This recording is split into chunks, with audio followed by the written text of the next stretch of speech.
வணக்கம் சரி நண்பர்களே. 2026 மார்ச் மாதம் சூரிய கிரகணம் மற்றும் சந்திர கிரகணம் நடக்க இருக்குது. இப்போ வரக்கூடிய இந்த கிரகணமானது இந்தியாவிலையும் தெரியும். அடிஷ்னலாக இப்போ வரக்கூடிய இந்த கிரகணத்தை கொஞ்சம் கவனிக்க வேண்டியதும் அவசியமாக இருக்குது. அதாவது பொதுவாக கிரகணம் அப்படிங்கிறது சூரியனையோ சந்திரனையோ இந்த ராகு கேதுக்கள் மறைக்கக்கூடிய அந்த காலகட்டத்தை சொல்கிறது. அதாவது பூமிக்கு நடுவில் ராகு கேதுக்கள் சூரியன் இல்லைனா சந்திரனோட நேர்கோட்டில் இருக்கும் பொழுது சூரியன் மற்றும் சந்திரனுடைய வெளிச்சம் பூமிக்கு வராமல் தடுக்கக்கூடிய அந்த காலகட்டம் தான் கிரகண காலகட்டம் அப்படின்னு சொல்கிறோம். இதை விஷகாலம் அப்படின்னு சொல்லுவாங்க. காரணம், இந்த சூரிய சந்திரனுடைய கதிர்கள் அப்படிங்கிறது உயிர்களுடைய வாழ்வாதாரத்துக்கு முக்கியமாக இருக்கிறது. ஸோ அந்த கதிர்களையே அது டோட்டலாக மறைச்சறதுனால அதை விஷகாலம் அப்படின்னு சொல்கிறோம். அண்ட் சயின்டிஃபிக்காக பார்த்தோம்னா இந்த கிரகண காலம் அப்படிங்கிறது ஒரு நாளைக்குள்ளே, அதுவும் ஒரு சில மணிகளுக்குள்ளே தான் அது இருக்கும். அதோட முடிஞ்சது அப்படின்னு தான் எல்லோரும் நினைப்போம். அது சயின்டிஃபிக்காக ஓகே. பட் ஜோதிட கணக்குப்படி பார்த்தோம்னா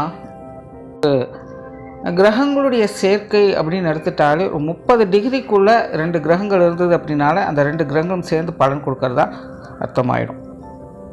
அந்த கிரகங்களுடைய இணைவால் தான் பெரும்பாலான விஷயங்கள் அப்படிங்கிறது நடக்கும். அது எந்த கிரகமாக இருந்தாலும் சரி, 30 டிகிரிக்குள்ளே கிரகங்கள் இருக்குது அப்படின்னா அது இணைஞ்சு செயல்பட்டுட்டு வரும். இந்த மார்ச் மாதம் வரக்கூடிய கிரகணம் அப்படிங்கிறது சூரியன் சந்திரன் மட்டும் ராகுவோடு சேரல. சனி மற்றும் குருவை தவிர்த்து மற்ற எல்லா கிரகங்களுமே ராகுவோடு இணைகிறாங்க. அதாவது சூரியன் கும்பராசியில் இருந்து இந்த கிரகண நிகழ்வுகள் அப்படிங்கிறது இருந்துக்கிட்டு இருக்கும். அப்போ அதே கும்பராசியிலே சூரியனோடு சேர்த்து செவ்வாய், புதன், சுக்கிரன் இந்த கிரகண டைமில் சந்திரனும் சேர்ந்துடும். இப்படி சனியும் குருவையும் தவிர்த்து எல்லா கிரகங்களுடைய நிலையும் ராகுவோடு இணையறதாக இருக்குது. ஸோ இதனால் சூரிய சந்திர கதிர்கள் மட்டும் பாதிக்கப்படலை, மற்ற கிரகங்களுடைய கதிர்கள் என்னென்னா வீரியமும் சேர்த்து இங்கே பாதிக்கப்படுது. அதனால தான் இப்போ வரக்கூடிய இந்த கிரகணத்தை கொஞ்சம் கவனிக்க வேண்டிய கிரகணம் அப்படின்னு சொன்னேன். பொதுவாக இந்த கிரகண பலன்கள் அப்படிங்கிறது 2 விதமாக வேலை செய்யும். அதாவது ராகுவோடு சேரும்போது ஒரு பலனை கொடுக்கும், கேதுவோடு சேரும்போது வேறு விதமான பலன்களை கொடுக்கும். இப்போது ராகுவோடு சேரக்கூடிய இந்த காலகட்டத்தில் பாதிப்புகள் அப்படின்னு பார்த்தா எதுவும் தெரியாது. இன்னும் கிளியராக சொல்லணும்னா எல்லாமே நல்லா இருக்கிற மாதிரியும் ஒரு நல்ல அசுர வளர்ச்சி அடைஞ்சிட்ருக்கிற மாதிரியும் ஒரு பிம்பத்தை அது ஏற்படுத்திடும். எப்போவுமே இந்த ராகுவோடு சேரக்கூடிய நிலையினுடைய பலன்கள் அப்படிங்கிறது அப்போதைக்கு தெரியவே தெரியாது. ஆரம்பம் நல்லா இருக்கும், ஆனால் ஃபினிஷிங் காலவாரி விட்டணும். இதுதான் ராகுனுடைய நிலை. அதனால் இந்த கிரகண காலகட்டங்களுடைய பாதிப்புகள் அப்படிங்கிறது அப்போதைக்கு தெரியாது. ஒரு 2-3 மாதம் கழித்து பார்த்திங்கன்னா தெரிய வர ஆரம்பிக்கும். பட் அந்த பிரச்சனையுடைய அடித்தளம், ஆணிவேர் அப்படிங்கிறது அந்த கிரகண காலத்தில் தான் உருவாகி இருக்கும். கிளியராக சொன்னால் இந்த கொரோனா டைமில் 2019 டிசம்பர் மாதத்தில் ஒரு கிரகண காலம் இதே மாதிரி ஒரு கூட்டு கிரக நிலைகளில் வந்தது. அப்போ கேதுவோடு சேர்ந்து வந்தது. பட் அதனுடைய பாதிப்புகள்லாம் 2020 பிப்ரவரிக்கு மேலே தான் வெளியே வர ஆரம்பிச்சிச்சு. ஸோ அது இப்படி தான் இருக்கும். பட் இப்போ அந்தளவுக்கு சிவியராலாம் மாறப்போகிறதில்ல. ஏன்னா அப்போ சனி குரு ஒன்றாக இருந்து இந்த வேலைகள் நடந்தது. இப்போ சனி குருவும் தனித்து தான் இருக்காங்க. அதனால் அன்னைக்கு இருந்த அளவுக்கு பாதிப்புகள் அப்படிங்கிறது ஏற்பட போகிறதில்ல. பட் இருந்தாலும் மற்ற கிரகங்களுடைய சேர்க்கைகள் அந்த இடத்துல இருக்கிறதுனால பெரிய பெரிய விஷயங்கள் மாற்றத்துக்கு உள்ளாக்கப்படும். அதாவது உலகத்தையே ஆட்டி வைக்கிறவங்க கிரிமினலாக நிறைய விஷயங்களை செய்ய ஆரம்பிச்சிடுவாங்க. அது வெளியில் தெரியறதுக்கு ரொம்ப காலம் ஆகும். சாதாரண மக்கள் ஏமாற்றப்படக்கூடிய ஒரு காலகட்டமாக இது இருக்கும். பட் அது அவங்களுக்கே தெரியாது. ராகுனுடைய சிறப்பம்சமே அதுதான். நல்லது மாதிரி வேஷம் போட்டுகிட்டே தான் இருக்கும். அது கடைசி வரைக்கும் கண்டுபிடிக்கவே முடியாது. பிரச்சனைகள் அப்படின்னு ஆனதுக்கப்புறம் தான் இதுதான் பிரச்சனையா அப்படிங்கிறது புரிய ஆரம்பிக்கும். பட் அதுக்குள்ளே எல்லாம் முடிஞ்சிருக்கும். ஒன்றும் பண்ண முடியாது, அது எஸ்கேப் ஆகி போயிட்டே இருக்கும். அடுத்த வேலையை பார்க்க ஆரம்பித்தோம்.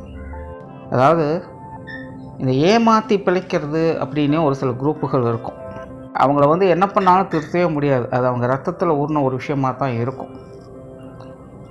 ஸோ ஒரு விஷயத்தை செஞ்சு முடிச்சோன்னா அவங்க அடுத்த விஷயத்துக்கு நகர்ந்து போயிடுவாங்க. அது வெளியில் வர்ற நேரத்தில் அவங்க டக்குன்னு மாறிடுவாங்க. அவங்க வந்து மாட்டிக்கிற வரைக்கும் அந்த விஷயங்கள் மாற்ற மாதிரி தெரிஞ்சது அப்படின்னா அவங்க எஸ்கேப்பாக வேறு விஷயத்துக்கு போயிடுவாங்க. ஸோ இப்படி ஒரு நிலைக்கு காரணமாக இருக்கிறது இந்த ராகு தான். ராகுனுடைய குணாதிசயம் அப்படித்தான் இருக்கும். அப்போது இப்போ வரக்கூடிய இந்த கிரகண காலத்தில் சூரியன், சந்திரன், செவ்வாய், புதன், சுக்கிரன் இந்த கிரகங்களுடைய காரத்துவங்கள் எல்லாமே இந்த விஷயம் உங்களுக்குள்ளே மாட்டுது.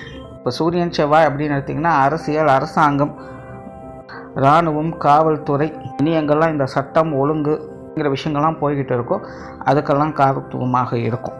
புதன், சுக்கிரன் அப்படின்னு எடுத்துட்டோம்னா இது வந்து புத்தி, பொருளாதார நிலைகள், ஆடல், பாடல், கொண்டாட்டம், மீடியா, கம்யூனிகேஷன், பொழுதுபோக்கக்கூடிய விஷயங்கள், ஆடை ஆபரணங்கள் போன்ற விஷயங்கள், இப்படி நிறையா சொல்லிகிட்டே போகலாம்.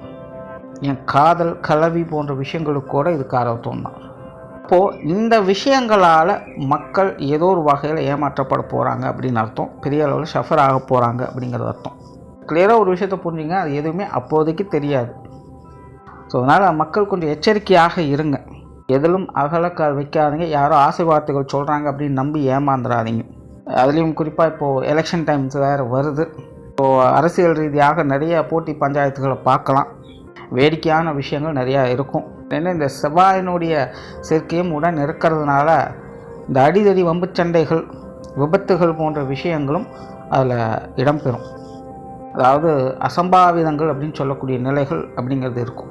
ஸோ ஆல்ரெடி இப்போது கூட்ட நெரிசல்களில் பொதுவாகவே எல்லா இடங்கள்லையும் ஏதேதோ என்னென்னமோ நடக்குது. மார்ச் மாதம் கொஞ்சம் கவனமாக இருந்துக்கங்க. அதே போல் இயற்கை சீற்றங்கள் அப்படிங்கிறதும் சில தொந்தரவு கொடுக்கும். குறிப்பாக காற்றுனால் ஏற்படக்கூடிய தொந்தரவுகள் அதிகமாக இருக்கும். அதே போல் வாகன விபத்துகள் அப்படிங்கிறதும் இந்த காலகட்டங்களில் உண்டு. பழக்கத்துக்கு மாறாக அதிகமாகவே அதை பார்க்கலாம். தவிர இந்த லாகரி வஸ்துக்கள் அப்படின்னு சொல்லக்கூடிய இந்த போதை வஸ்துக்களுடைய சேர்க்கைகள் அதிகரிக்கும். ஏதாவது ஒரு ஆகாத பழக்க வழக்கங்களுக்கு மக்கள் ஈர்க்கப்படுவாங்க. கடந்த 2025 செப்டம்பர் மாதத்தில் இதே மாதிரியான ஒரு கிரக அமைப்புகள் வந்தது. அப்போ வந்து பெண்கள் கொஞ்சம் பாதுகாப்பாக இருங்க, நிறைய சைக்கோத்தனமான விஷயங்கள்லாம் நடக்கும் அப்படின்னு சொல்லியிருந்தேன். இந்த செப்டம்பர் மாதத்துக்கு மேலே பார்த்திங்கன்னா ஒரு 3 மாத காலகட்டங்களுக்கு பெண்கள் தொடர்பான நிறைய பிரச்சனைகள் வந்துகிட்டே இருந்தது. நிறைய நியூஸ் அந்த மாதிரி வர வர பார்க்குறதுக்கு ரொம்ப கஷ்டமாக இருந்தது. கிட்டத்தட்ட அதே மாதிரியான ஒரு காலம் மீண்டும் இருக்குது. பட் அப்போ வந்து உடனே தெரிஞ்சிருச்சு, அப்பப்போ என்ன நடந்தது ஏது நடந்ததுன்னு சொல்லிட்டு வெளில வர ஆரம்பிச்சிடுச்சு. பட் இப்போ வந்து எல்லாம் சைலண்ட்டாக நடக்கும். நிறைய ஆசை வார்த்தைகளை கூட்டி மதிமயங்க செய்து இந்த விஷயங்கள் நடக்கும். அதனால் பெண்கள் கவனமாக இருங்க. ஆஸ் யூஷுவல் இந்த கிரகண காலம் அப்படின்னாலே கர்ப்பிணி பெண்கள், வயது முதிர்ந்தவங்க, உடல் நலத்தில் பிரச்சனை இருக்கிறவங்க, மென்டலி டிஸ்டர்ப்டாக இருக்கிறவங்க, இவங்கெல்லாம் கொஞ்சம் பாதுகாப்பாக இருக்கணும்.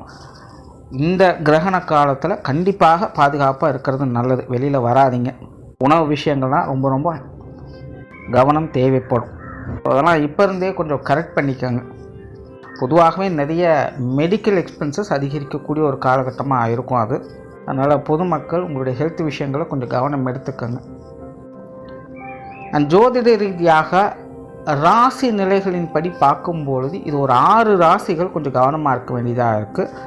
அது வந்து கடகம், சிம்மம், கன்னி, மகரம், கும்பம், மீனம். இந்த 6 ராசிக்காரங்க இந்த டைமில் கொஞ்சம் கவனமாக இருங்க. கண்டிப்பாக உங்களுடைய வாழ்க்கையவே தூக்கி வர மாதிரி ஒரு விஷயங்கள் நடக்கும்.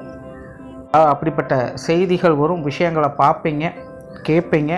ஆனால் அது உண்மையிலேயே நடக்குமா, முழுமை பெறுமா அப்படிங்கிறது கேள்விக்குறி தான். அதனால் இந்த 6 ராசிக்காரங்க எதை சேர்ந்தனாலும் கொஞ்சம் கவனமாக, பக்குவமாக ஒரு தடவைக்கு பல தடவை யோசித்து செயல்பட்டு வாங்க. அதாவது கண்டிப்பாக இந்த காலகட்டங்களில் உங்களுடைய டெவலப்மெண்ட்டுக்கு தகுந்த மாதிரி ஒரு விஷயங்கள் நடக்கும். எதுவும் நடக்காமலாம் இருக்காது, நடக்கும். ஆனால் அது கம்ப்ளீட் ஆகுமாங்கிறது தான் பிரச்சனை. பாதியிலே விட்டுட்டு போகலாம், இல்லை உங்களுக்கே பிடிக்காமல் நீங்கள் பாதியிலே விட்டுட்டு வந்துடலாம். கடைசியில் வேண்டாம் வெறுப்பாக நீங்கள் அந்த விஷயங்களை செய்யலாம். இது எப்படி வேணாலும் மாறலாம். ஆரம்பத்தில் இந்த இன்ட்ரெஸ்ட் போக போக இருக்காது. இது எதுக்குடா இந்த வேலையில் கை வச்சோம் அப்படிங்கிற மாதிரி உங்களோட மைண்ட் செட்டே மாற ஆரம்பிச்சிடும். அதனால் இந்த 6 ராசிக்காரங்க எதனாலும் கொஞ்சம் பக்குவமாக யோசித்து முடிவெடுங்க. மற்ற 6 ராசிக்காரங்களுக்கு இது பெரிய அளவில் பாதிப்புகள் கொடுக்காது. பட் இருந்தாலுமே அவங்களுடைய ராசி நிலைகளுக்கு ஏற்ப ஒரு சில விஷயங்கள் இந்த சங்கடங்கள் இருக்கத்தான் செய்யும். அதாவது முன்னாடி சொன்ன 6 ராசிக்காரங்களுக்கும் இது முழுமையாகவே ஒரு மாதிரியான சிக்கலான காலகட்டம் தான். பட் இந்த 6 ராசிக்காரங்களுக்கு, அதாவது மேஷம், ரிஷபம், மிதுனம், துலாம், விருச்சிகம், தனுசு, இந்த 6 ராசிக்காரங்களுக்கும் இது ஒரு சில விஷயங்களில் கொஞ்சம் கை வைக்கும். அதில் மட்டும் கொஞ்சம் கவனமாக இருந்தால் போதும். ஸோ மக்களே, மார்ச் மாதம் கொஞ்சம் கவனமாக இருங்க. இந்த வீடியோ உங்களுக்கு பிடிச்சிருந்தனா லைக் பண்ணுங்கள், மற்றவங்களுக்கும் ஷேர் பண்ணுங்கள். சேனலை சப்ஸ்கிரைப் பண்ணாதவங்க சப்ஸ்கிரைப் பண்ணிக்கோங்க. நன்றி, வணக்கம், வாழ்க வளமுடன்.